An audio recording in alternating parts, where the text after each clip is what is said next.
Itu kenapa saya tidak ikut pulang bersama Sakawuni.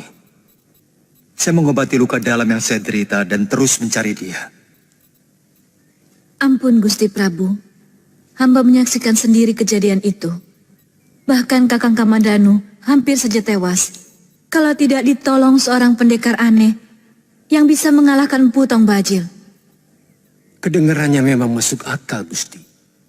Tapi bisa saja yang terjadi adalah sebaliknya.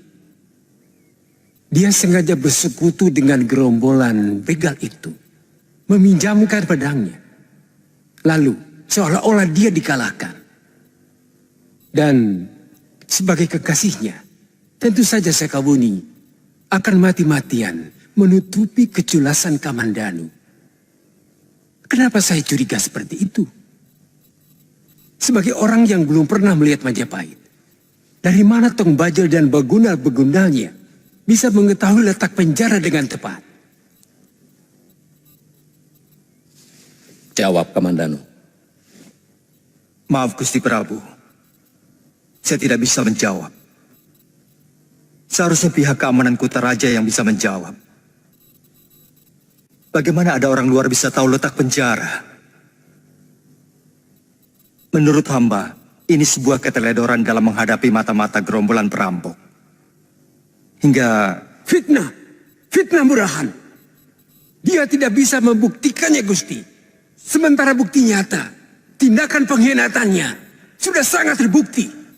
Menurutmu, apa alasan Kamandanu sampai dia tega berkhianat? Di sini kedudukannya baik, sangat baik. Bahkan saya berencana menaikkan pangkatnya. Apa masuk akal kalau dia malah berniat ingin menjadi raja perampok? Tentu dia sendiri yang lebih tahu, Gusti. Mungkin dia tidak puas karena kedua orang yang dia kagumi telah dijatuhi hukuman karena tuduhan berkhianat. Ampun Gusti, saya menolak keras tuduhan yang sama sekali tidak berdasar. Saya siap dihukum mati sekalipun kalau Kakang Halayuda dan juga Empu Wahana bisa menangkap Empu Tong Bajil. Dan kemudian memaksa pimpinan gerombolan perampok itu untuk mengaku bahwa saya memang telah berkomplot dan meminjamkan pedang pusaka saya.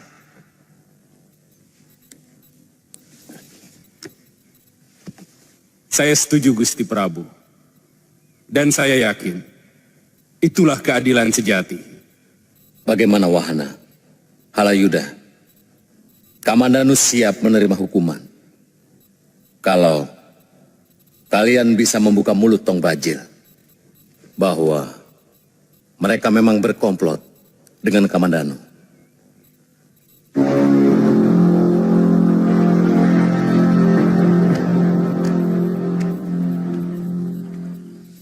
Kalau Kakang menganggap rencana itu lebih baik, kita bisa mengajukan permohonan itu kepada Kakang Patinambi atau langsung pada Gusti Prabu. Terus terang saya tidak yakin kalau orang-orang itu akan mampu menangkap Empu Tong Bajil.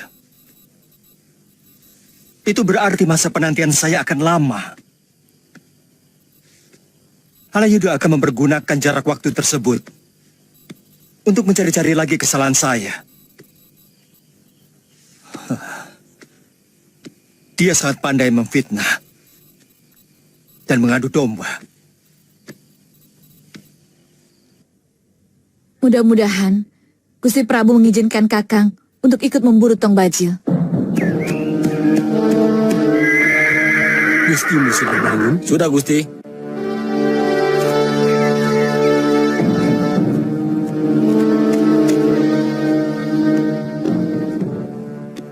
Saya melihat Kamandanu dan Sakawuni ke rumah Nambi. Apalagi yang mau mereka lakukan?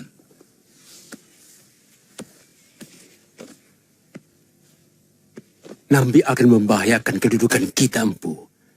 Mulut dia sangat berbahaya. Dia bisa mempengaruhi Gusti Prabu. Kira-kira apa yang akan mereka lakukan? Sakawuni mempengaruhi Nambi supaya bisa memintakan kebebasan Kamandanu kepada Gusti Prabu. Dan sebagai sahabat karib ayah Sakabuni, dia pasti akan melakukannya. Benar, Gusti Prabu. Saya bersedia menjadi pengganti Kakang Kamandanu. Kalau sampai dia colong pelayu. Apa alasanmu, Kamandanu? Ampun Gusti Prabu. Bukannya saya tidak percaya kepada para senopati Majapahit dalam menangani penjahat-penjahat itu. Tapi terus terang, saya sangat mencemaskan keadaan pedang pusaka saya. Dia akan memakan banyak korban kalau terus-menerus berada di tangan begal yang terkenal sangat kejam. Berikan saya keyakinan, Kamandanu, bahwa kamu akan jujur kepadaku. Maaf Gusti Prabu, saya tidak punya jaminan apapun. Kecuali seperti yang dikatakan Sakawuni tadi. Dia akan menggantikan diri saya untuk menjalani hukuman kalau saya sampai melarikan diri. Hamba pun bersedia menjadi jaminan untuk Kamandanu, Gusti Prabu. Sebab ternyata yang mengalahkan Dewi Sambi ternyata bukan pasukan ronda yang dikirim oleh Empu Wahana dan Dia Halayuda. Hamba akan mengorek cerita dari Resapati. Apa maksudmu? Ampun Gusti Prabu. Kamandanu dan Sakawuni berhasil mengorek keterangan dari perampok yang terluka dan tidak ikut dengan Tong Bajil kemarin.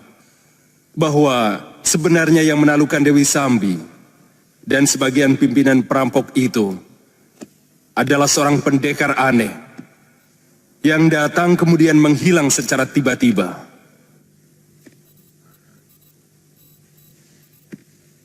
Benar, Kamandanu. Benar Gusti. Dan menurut anggota rampok yang terluka itu, ciri-ciri pendekar itu sama dengan yang telah menyelamatkan saya dari keganasan Empu Tong Bajil.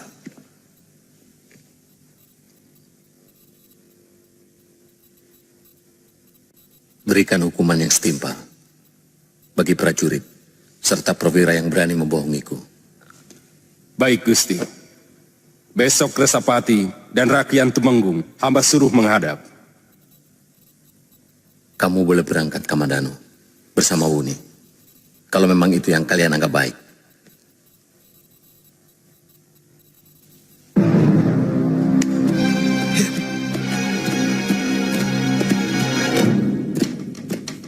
Apa mungkin mereka masih berani bercokol di Gunung Lamongan, Kakang?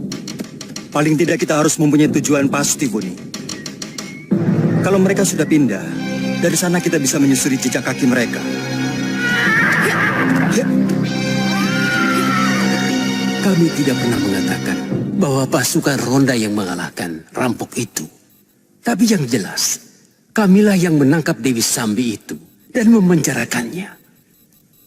Kalian memang tidak mengatakan kalau kalian sudah berhasil meringkus para perampok-perampok itu. Tapi kebanggaan kalian, keberhasilan kalian yang terlalu berlebih-lebihan memberikan kesan bahwa kalian sudah memberikan jasa yang luar biasa besar. Meringkus gembong perampok.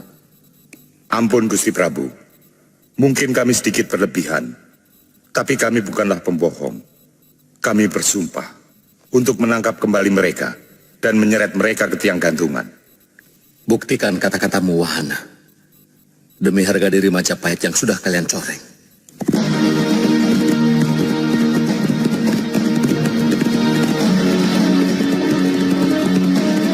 Empu, ada yang datang kemari. Empu, ada 2 orang berkuda datang kemari.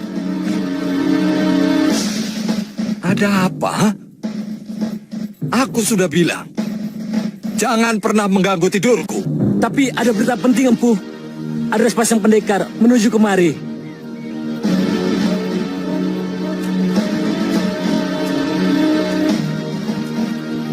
Mungkin pendekar yang tempoh hari kemari, Empu. Jangan-jangan Kamandanu. Dugaanmu betul sekali, Tong Bajil.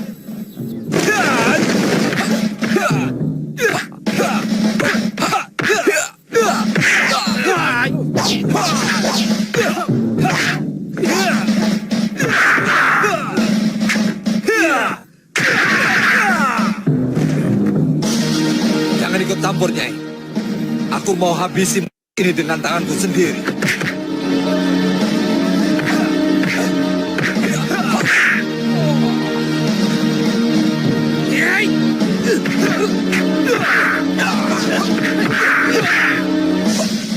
Darahku api, keringatku api, nafasku api, semua keringatku api. Api gunung, api langit, api perut bumi. Kupanggil kekuatanmu ke dalam tanganku dengan mantraku. Segoro geni.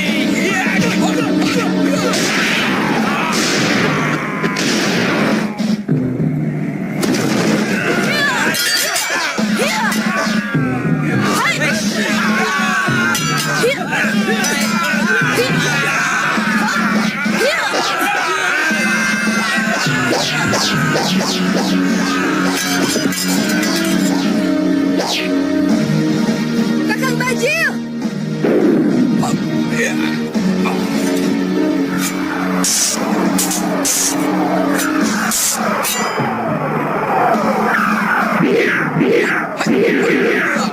Rupanya kau ingin menjajal kehebatan pedangmu sendiri, Kamandanu.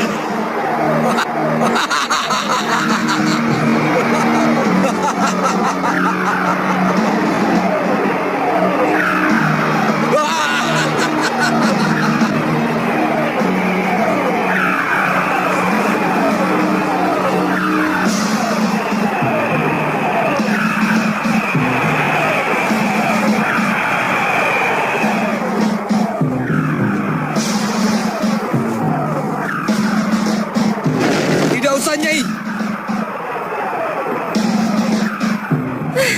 Mestinya Kakang kejar. Tinggal sedikit lagi Kamandanu bisa Kakang tewaskan. Yang penting, dia tidak berani lagi kemari.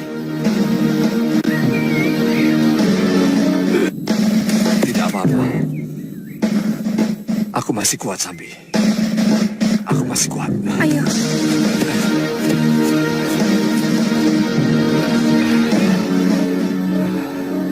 Anak itu benar-benar luar biasa.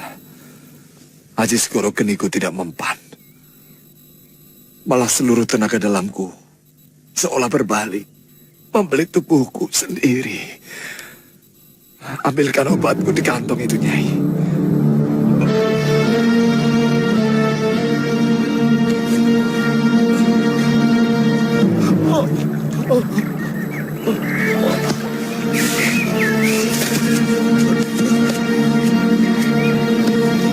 Ada apa, Kakang? Lindungi aku, Wuni. Aku takut sekali. Takut apa? Kakang bisa bicara takut? Ada apa Kakang sebenarnya? Kakang sudah berhasil melukai Tong Bajil. Dalam beberapa jurus lagi, dia pasti akan ambruk. Kakang bisa mengambil pedang itu kembali. Pedang itu berubah menjadi naga raksasa yang beberapa kali mau menelanku. Aku takut, Wuni. Aku takut. Tolong bawa aku ke tempat Empu Lunggah.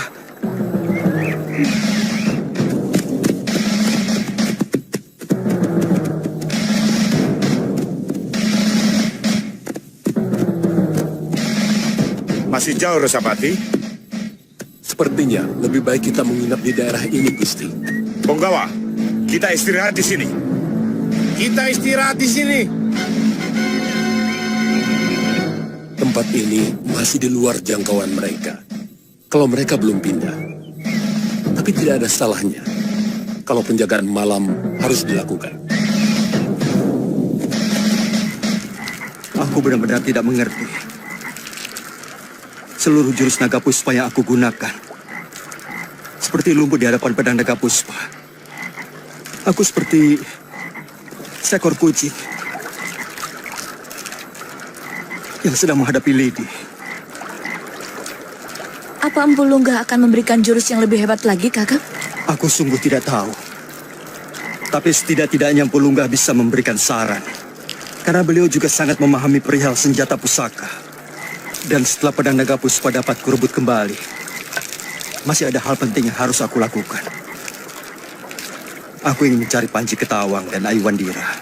Apa mungkin mereka masih hidup? Padahal gubuk itu sudah terbakar. Firasatku mengatakan mereka belum mati. Bagaimana firasatmu dengan Mesin? Aku tidak tahu.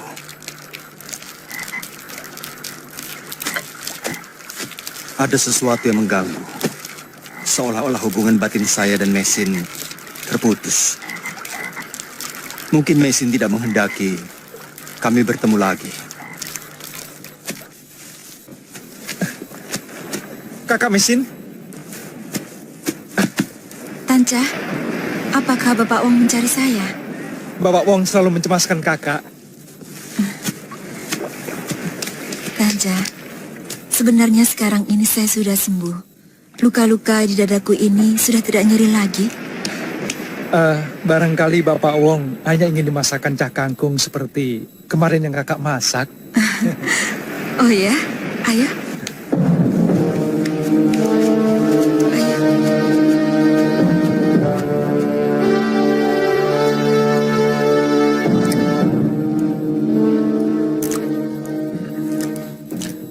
Setiap makan masakanmu, aku selalu ingat negeri leluhur.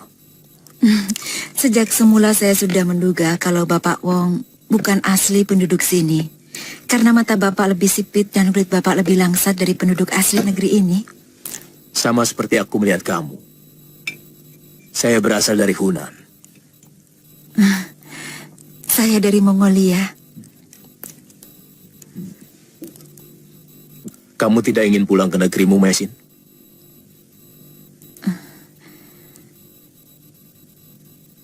Di sana saya tak punya siapa-siapa. Sedangkan di sini, ada anak saya yang belum saya temukan. Juga suami.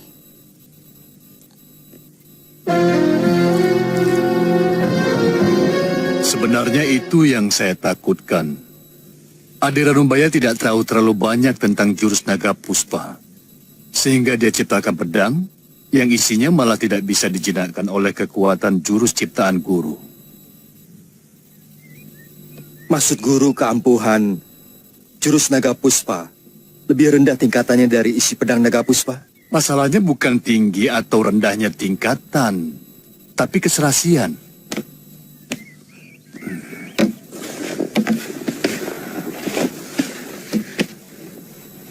Mendengar ceritamu, sangat gamblang bahwa pedang naga puspa memiliki isi yang terlalu panas, sehingga tidak bisa dikendalikan oleh jurus naga puspa, yang sebenarnya memiliki inti yang sama.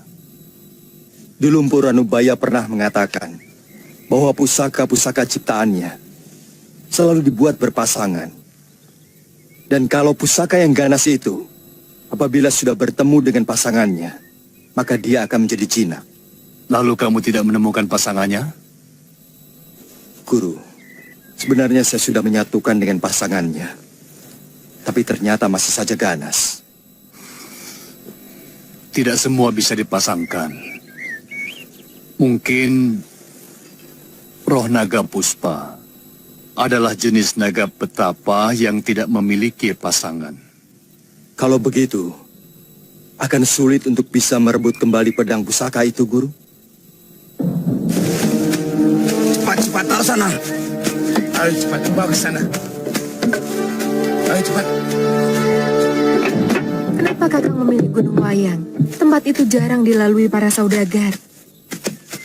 Kita tidak selamanya menjadi rampok, Nini. Gunung Wayang cukup baik untuk persembunyian dan pertahanan kita. Kita susun kekuatan untuk terus-menerus menggoyahkan keamanan Majapahit. Sampai para betara dari negeri bawahannya tidak lagi mempercayai Majapahit dalam melindungi keamanan rakyatnya. Apa untungnya buat kita, Kakang? Nini, untuk suatu kepuasan, kita tidak harus selalu menghitung untung dan rugi. Kekalahan kita tempo hari harus dibayar mahal oleh Sang Kramawijaya beserta kawulanya. Mereka akan menghadapi gejolak yang keras dari seluruh lapisan masyarakat. dan dari semua raja-raja bawahannya. Karena Majapahit sudah tidak mampu lagi menjaga keamanan. Sebenarnya yang paling senang dengan keputusan Kakang adalah saya sendiri.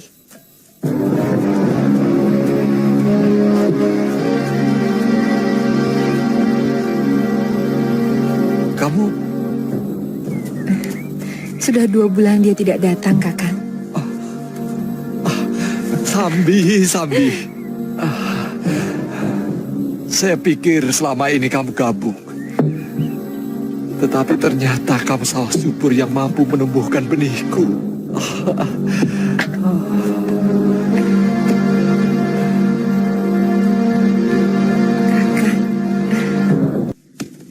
Kita sudah memasuki daerah mereka, Gusti. Berhenti!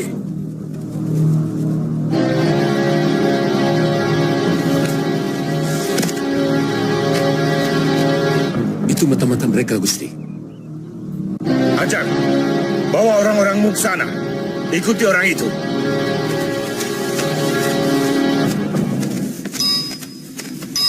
Kita pecah barisan menjadi 3. Kita maju. Yuk.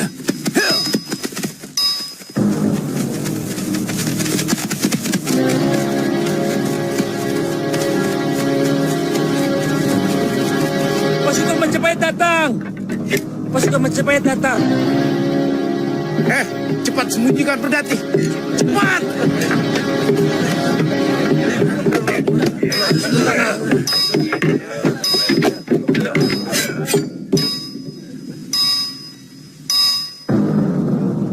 Sambut mereka dengan meriah. Kita permalukan mereka.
Tidak apa-apa, Kakang. Kelihatannya cukup enteng.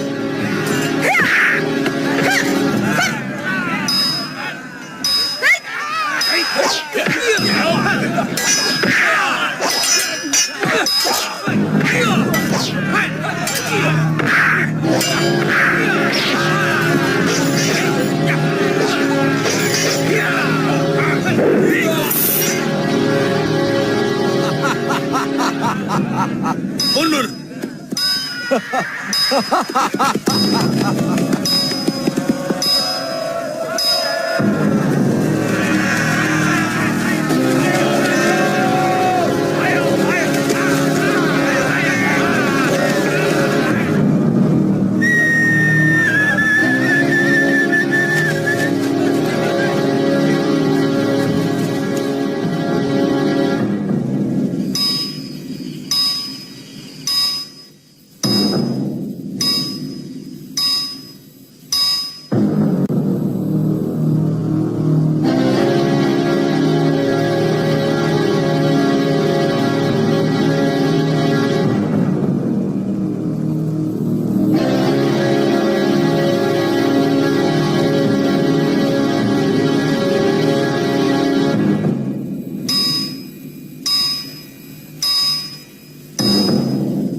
Saya tidak tahu apakah wisik itu benar.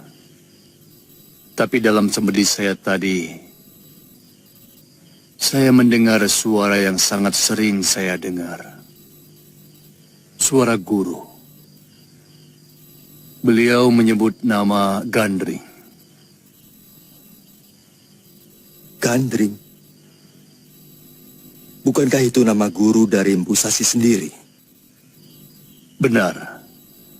Tapi nama itu juga sudah menjadi nama dari sebilah keris ciptaan beliau. Keris yang memikul kutub penciptanya. Mungkin kau tahu bagaimana keris itu terus-menerus meminta korban. Setelah Eyang Guru tewas oleh keris ciptaannya sendiri di tangan Ken Arok.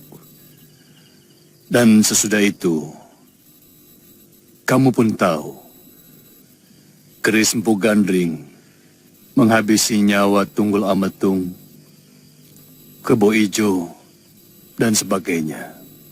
Kiranubaya pernah menceritakan tentang keris sakti itu. Guru tahu di mana sekarang keris sakti itu?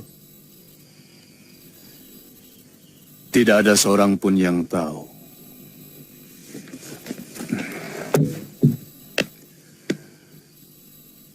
Keris itu seperti bersembunyi di perut bumi, menunggu karma palanya.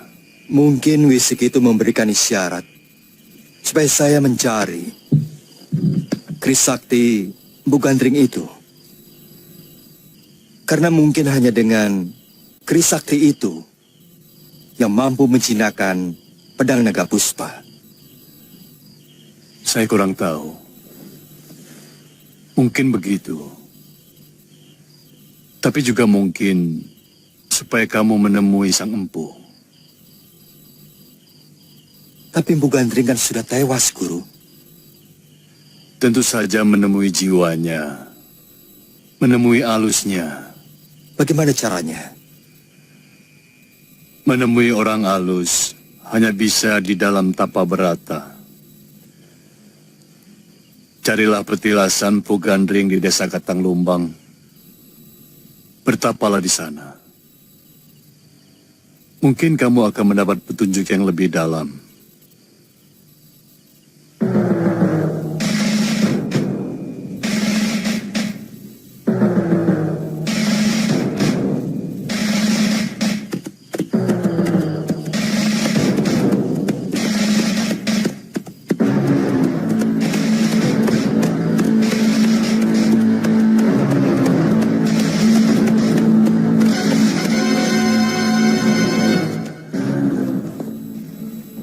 Rupanya Dewata tidak menyukai kesombongan kalian. Padahal kalian sendiri yang bilang seberapa besar kekuatan mereka. Padahal kalian sendiri yang melaporkan kepada saya bahwa Tong Bajil memiliki pusaka yang direbut dari Kamandanu. Sebenarnya, saya pun sudah berusaha sekuat tenaga, Gusti. Bahkan saya menambah kekuatan pasukan dengan para pendekar sewaan yang sangat sakti mandraguna. Tapi semuanya hancur di tangan kedua pendekar itu dengan cara yang sangat kejam. Kami mohon maaf atas kegagalan ini, Gusti. Tapi, paling tidak kami sudah mengetahui kekuatan mereka. Ternyata, mereka memiliki pasukan yang cukup besar. Kalau Gusti Prabu mengizinkan, kami akan menyusun pasukan yang lebih besar untuk meringkus mereka. Bagaimana menurutmu, Nabi? Hamba setuju, Gusti. Tapi kita harus memperkirakan lebih dulu apa yang mereka lakukan atas penyerangan kita yang berhasil mereka menangkan itu. Mereka bisa semakin percaya diri karena bentrokan dengan pasukan kita kembali dimenangkan. Atau mereka takut akan datangnya serangan besar-besaran dari pasukan kita. Jadi, di sini kecermatan mata-mata kita harus bekerja lebih keras lagi. Caranya? Itu tugas Empu Wahana sebagai Rakrian Tumenggung untuk mengaturnya. Iya. Gagasan Patinami sangat tepat. Saya sangat setuju. Jangan permalukan lagi negerimu. Aku lebih senang kalau kalian rukun dan sering berembuk. Pikiran banyak orang tentu jauh lebih baik.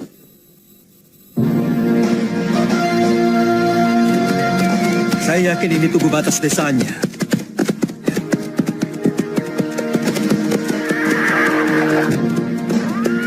Kita mau langsung ke petilasan Pugadring, Kakang?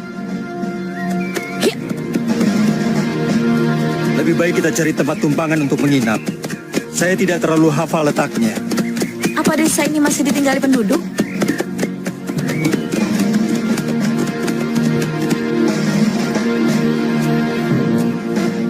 Kamandanu, kemari nak. Ikuti lorong itu. Paman Ranubaya? Paman? Paman Ranubaya ternyata masih hidup.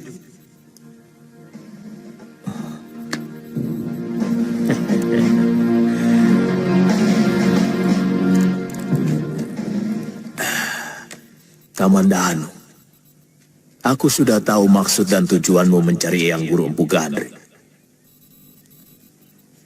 Sebenarnya kekalahanmu itu dari naga bumi yang ada di dalam pedang naga puspa. Oleh karena kepengejutanmu, kamu dikuasai oleh rasa takut dirimu sendiri. Aku sering mengingatkan bahwa setiap rasa takut akan menambah keberingasan musuhmu. Dan setiap ketakutan itu akan menghilangkan semua tenaga yang kamu miliki.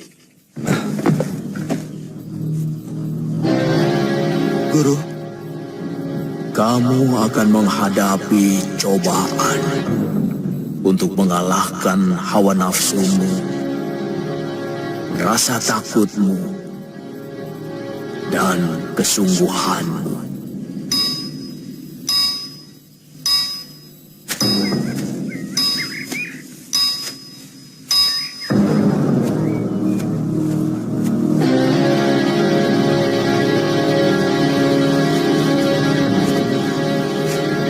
Anehnya guru tidak memberi petunjuk apapun.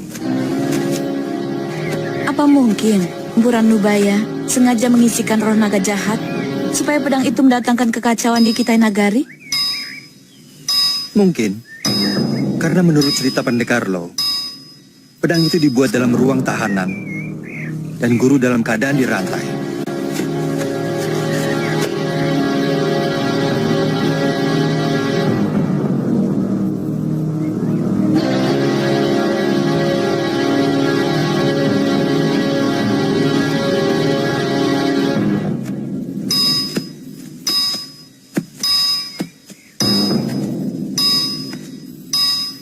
Ini petilasannya, Kakang.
menghadapi cobaan untuk mengalahkan rasa takutmu.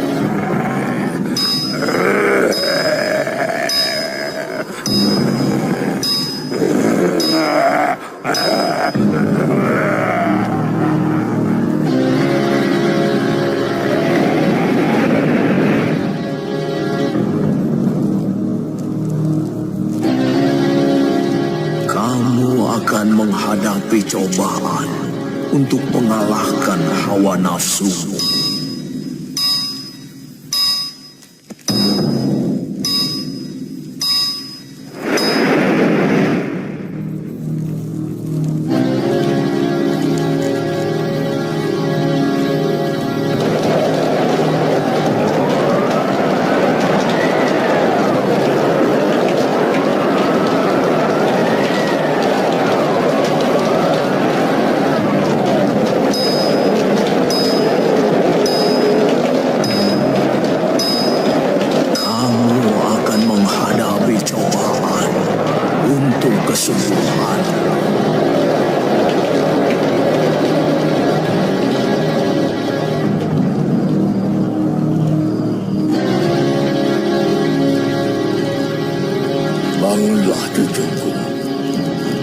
buktikan tapa beratamu.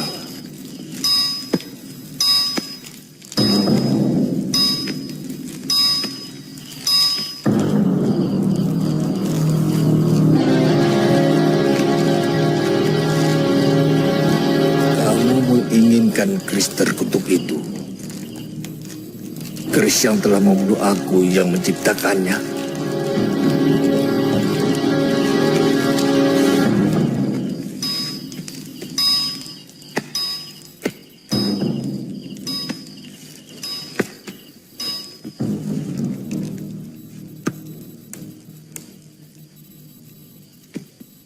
Aku tidak rela keris itu terus-menerus menghirup darah. Hanya keris itu yang mampu mengalahkan roh naga bumi yang ada di dalam pedang naga puspa yang empuk. Ceroboh. Berani-beraninya dia memasukkan naga bumi ke dalam sebuah senjata. Isi bumi ini bisa habis oleh kerakusannya. Naga bumi selalu haus darah dan tidak pernah bisa diatur. Siapa yang menyuruh kamu kemari? Empu Lungga dan juga Empu Ranubaya. Mereka semua murid Sasi. Kamu? Saya murid Empu Ranubaya yang empu. Kamu juga seorang empu keris? Bukan yang empu. Saya seorang pendekar biasa. Saya membutuhkan keris Empu Gandring untuk merebut kembali pedang naga puspa, ciptaan guru saya, yang telah dicuri oleh seorang pendekar sakti.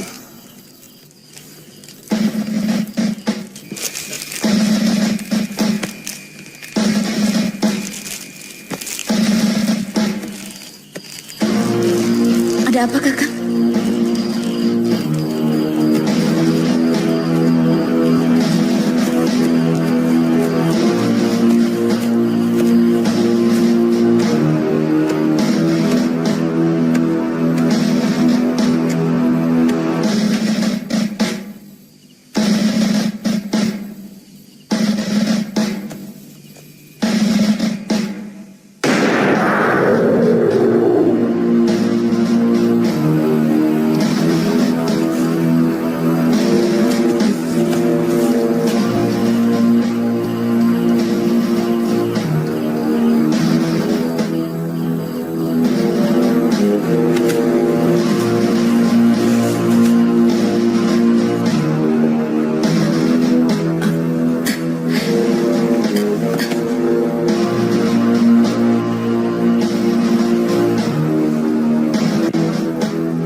Cuma sebatang kayu, Kakang.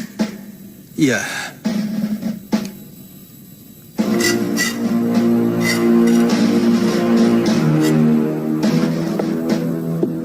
Keris Empu Gandring, Kakang. Iya. Menurut cerita, keris pesanan Ken Arok itu belum selesai. Dibuatkan gagang dan warangkanya. Sewaktu mau diambil. Itu juga yang membuat Ken Arok menjadi marah. Dan menikam Empu Gandring dengan keris buatannya sendiri. Keris itu banyak memakan korban sebagai supata dari sang empu. Setelah itu, keris pusaka Empu Gandring menghilang. Padahal banyak raja yang menginginkannya. Iya, menurut Eyang Empu Gandring. Apakah Kakang sudah bertemu? Iya, dia banyak memberi nasihat tentang naga puspa.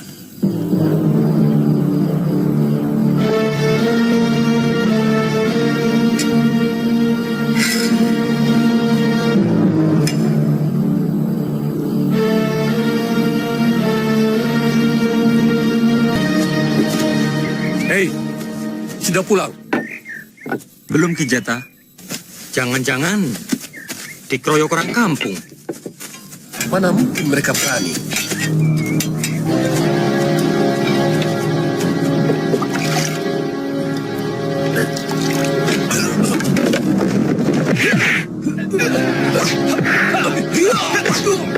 Ada suara pedang.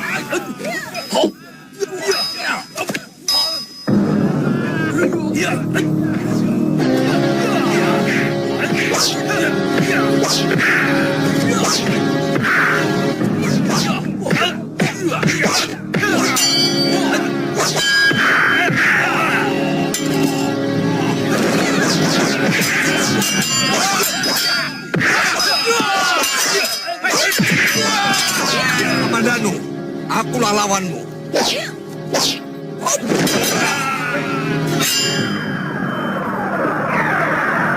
Kamu masih penasaran untuk merebut kembali pedangmu, Kamandanu? Sia-sia. Pedang ini sudah menyatu denganku. Aku sudah sangat mengenal watak pedang ini. Aku bisa membuat kamu 10 kali lebih ketakutan dari pertempuran kita yang terakhir. Aku akan terus memburu milikku. Sampai ke neraka sekalipun. Kali ini hari naasmu, Tong Bajil.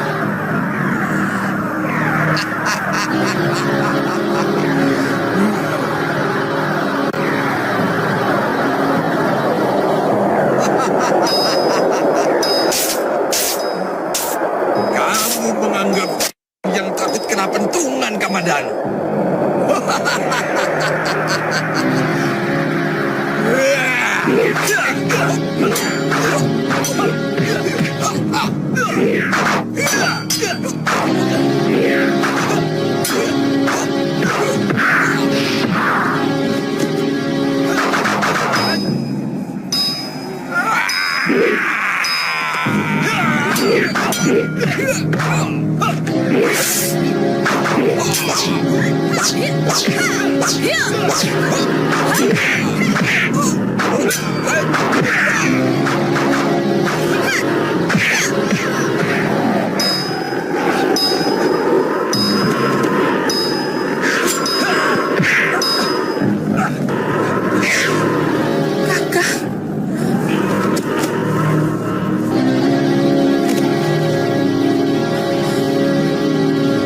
Biar dia yang membalas kekalahan ini.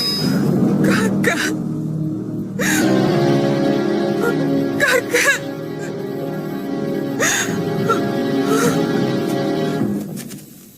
Menyerahlah, Sambi. Kau akan kubawa ke Majapahit. Jangan. Tolonglah saya. Saya sedang mengandung. Akan buruk nasib anak saya kalau dia harus lahir di dalam penjara. Dan akan lebih buruk lagi kalau dia harus ikut mati.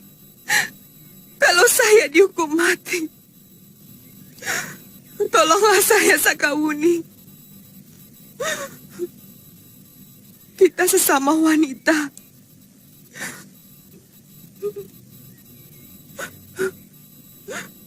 Bagaimana rasanya melahirkan anak di penjara?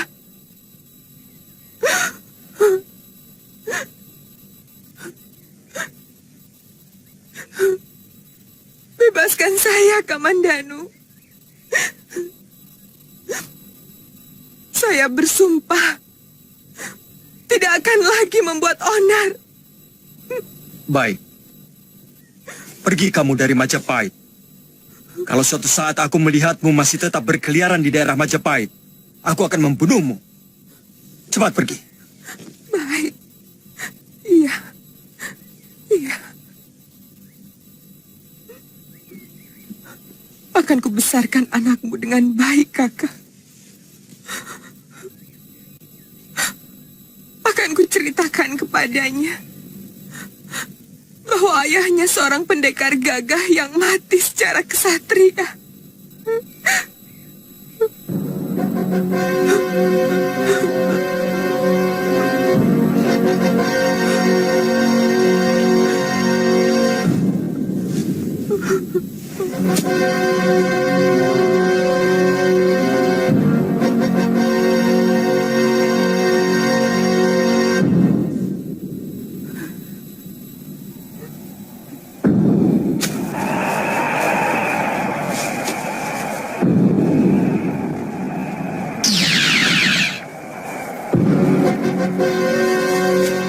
Keris itu rahib, Kakak. Sudah diambil kembali pemiliknya.